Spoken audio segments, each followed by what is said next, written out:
but we've got him into co-drive with me today for Aussie race cars, and they've reversed the top 10 race 3 of the weekend. This will be good fun.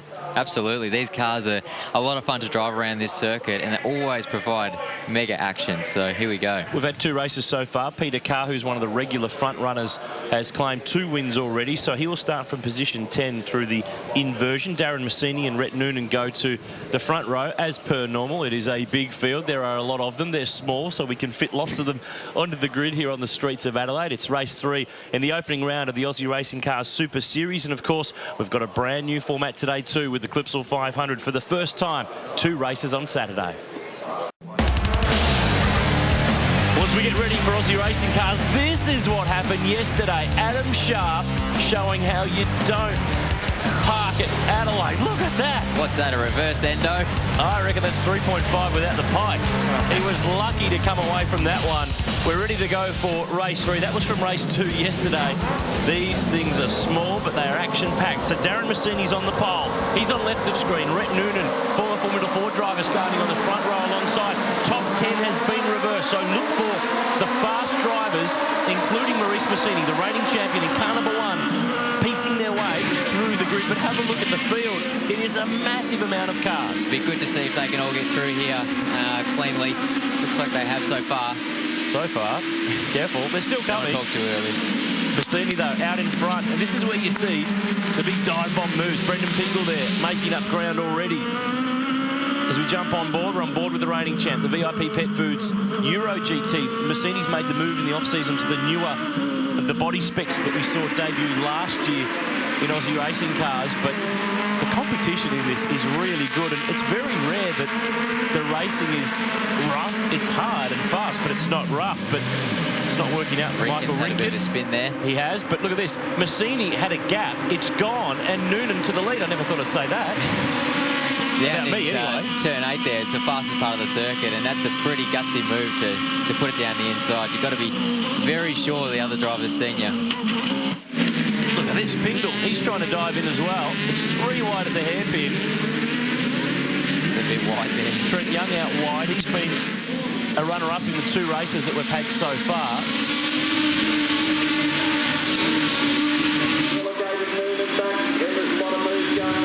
It's Rhett Noonan who leads the way. We've seen him in open wheelers. We've seen him do a little bit of V8 ute racing as well. Darren Chamberlain now to the front as well. It's hard to keep up. Honestly, don't try to pick a winner if you're watching at home. It's not worth trying, because this field jumbles and mixes and changes its way around. So it's Chamberlain to the lead. Pingle second. Noonan next. James Abella, who's coming this weekend, he's right with them as well. We're on board in the footwell of the number 1 car. See how Hardy's working there. Coming up into turn 4 here, you see how Hardy's on the brakes. Bit of a downshift there, using the throttle to flip the engine. And it's like a go-kart, isn't it, really? It's a go-kart on steroids. Well, he's left foot braking there, so the only other category you do that is go-karting. A few guys are doing it in supercars, but it's pretty tricky. And you can see that this is the new body style introduced last year, the Euro GT. It's got a bit of look at the wing on the back. Yeah, the wing's pretty distinctive. It's got a bit of flavour taken from a range of different GT cars. Of course, this category is owned and run by the Quins, Tony and Clark, and they're very experienced in GT racing with a range of different cars, so easy to see where that influence has come from. Down the inside there. That's Pingle making the move, changing the lead. You really don't want to be the guy leading on the last lap. Or any lap, because you've got to get past anyway. Absolutely. This is Peter Carr in that silver and red number 61 car, trying to round up Rhett Noonan. There he is. Peter's had a great weekend this weekend, winning the other 2 races there, and he's trying to make his way through the field. Hopefully he can do it cleanly. Back to the hairpin. Look at the way that they just leap around over the curbs and over the bumps. This is a bumpy street track. This part of the track is not the street track traditional zone. We're about to get to that once we go through the centre chicane. I've actually driven one of these cars before, and they move around a lot, but I have never driven one on a street circuit, so I'm not really sure how they take the curves, but you've got to take the curve to be fast, so these guys are not holding back. And well, that's what Trent Young did, and he got a very good run. You've got to get the angle right. Now, Pingle and Chamberlain, Abella behind has set the fastest lap of the race. Tell you what, they're not mucking around here. Ooh, that was tight.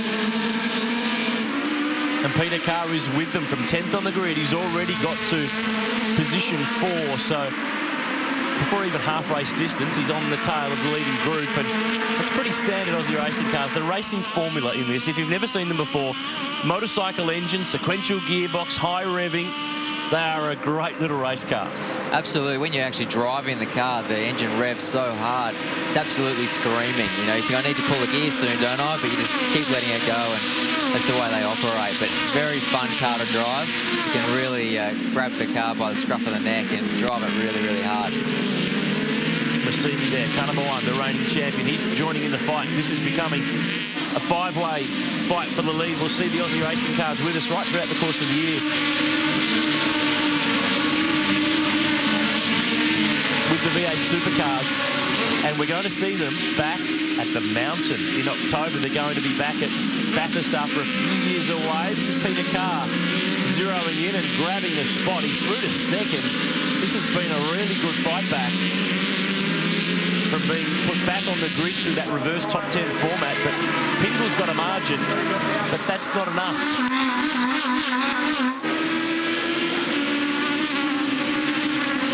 Trent Young is not afraid to use that curb in the background in that blue and white car. Look at him trying to squeeze up the inside, down the inside. It will work. You've got to commit. You've got to gamble on that chicane. You've got to. And you can see how bumpy it is on the entry there. And no! Round they go. Chamberlain gets a whack.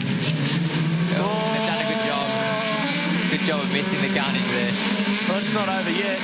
That's a shame. And that's James Abella, I think, that's on debut there. He is in 54, and he doesn't want to go ahead because he's on the racing line and he'll go straight into traffic. Double wave yellows. Warning of the danger. He gets it going again. That's a shame. That's the 2 leaders now have sort of got a bit of a gap back to the field, so they're going to slog it out for the rest of this race.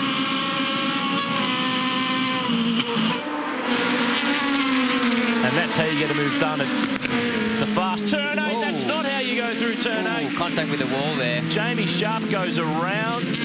Wow. Hopefully the other cars slow down before turn 8 there. Double wave yellows indicate the situation of the drivers oncoming. Nope. And he's quite a way around turn 8. It's almost like he had a tyre go down, or hard to tell. There's a few different ways to trip up at turn 8, but he's come to a standstill. The marshal saying, stay, don't back it up, don't you go anywhere. This is what happened with Chamberlain and Abella. A little bit ambitious there. I don't think you really can get down the inside. Maurice Massini had it all on. Wouldn't have seen him. Wasn't quite in the gap. He was going to come into the corner, and look at them go left, right. Whoa, which way? Navigate their way through. They managed to not be collected by anything. It's like chaos out there. It's like a computer game. I went for the controller myself. It's a replay of the spin turn 8. Saved our camera. He just clipped that curve on the way in. Oh. Right rear, right front, I should say, is damaged now.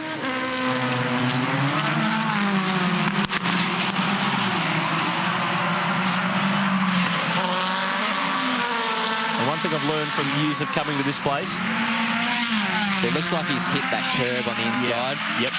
The concrete always wins. I've never seen a car beat concrete yet. So now that's a yellow flag zone. No passing at turn 8. Surely they're going to put safety car out for this. I mean, it's in a very vulnerable spot there. But the drivers know that it's there now. They've had a lap to see it. It's a green flag here at turn 9, so you can get on and keep going with the racing. And that was Jamie Duckworth making a move down the inside. That RDA brakes, that's another of the Euro GTs. He's fighting with Darren Massini in the Game Over GC car, which we've seen that now the Aussie Racing Cars manufacturing facility on the Gold Coast. You can actually see it's part of essentially a theme park. It's quite a cool thing that's just opened up in Queensland. Peter Carr sits second, but the fastest guy on the road is actually Adam Ubergang, who we haven't really mentioned. He's the guy that just cut the chicane in the background. 1:34.7. That's still a pretty pacey lap time for such a little car. Absolutely. He's definitely pulling out some good lap times compared to the other guys. This is on board with Darren Massini. Let's jump aboard. Let's have a listen. He's in a wall with Duckworth. They're at the tail of the top 10. Just crank this up and have a listen.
everything there. We've had lots of gear changes. We've had a lock brake. We've had a passing move. That's how busy very, it very is. busy on this circuit. You see how hard he's working on the steering wheel there. You need to have sensors and you need to have eyes in the back of your head to deal with what's going on. You've got to take on board, you know, got guys behind them trying to get past them as well. So he's in the mirrors watching that as well, and very, very busy. Brendan Pingle leads the way. Remember, there was a crash earlier on at turn 8. There's the car, yellow flag zone. In fact, I'm not seeing any yellow flags in the background now, so they've put them away. So it's a race to the line. Penultimate lap. Pingle leads, Carter second, Adam Ubergang third, Trent Young next, then Maurice Massini, Rhett Noonan, Craig Woods is next. This is the fight that we were with before with Darren Massini and James Duckworth, and also Dean Cottrell, who is riding as well. Just gone up to second there. He's ahead of Pete Carr. Hard to keep up with. It is. Here you go. Here we go. Here's a battle for the lead. So last lap. Let's see if Peter Carr can get back in there. He might even have a problem here. He's just lost another spot. And that's Trent Young, who's been runner-up in the first 2 races, has swept on past. So the chase is on for Brendan Pingle, who has got a margin of 1 second at the line. Normally, if you had a second margin, you'd be just about collecting the trophy, but in this thing, nothing is ever sorted. Aussie Racing Cars has always turned on really good stuff. It's going to be with us throughout the course of the year. Looking forward to seeing more of them in action, but this is not done with yet. Peter Carr is sticking with them, but he's had a little bit of a fade in the last lap or two.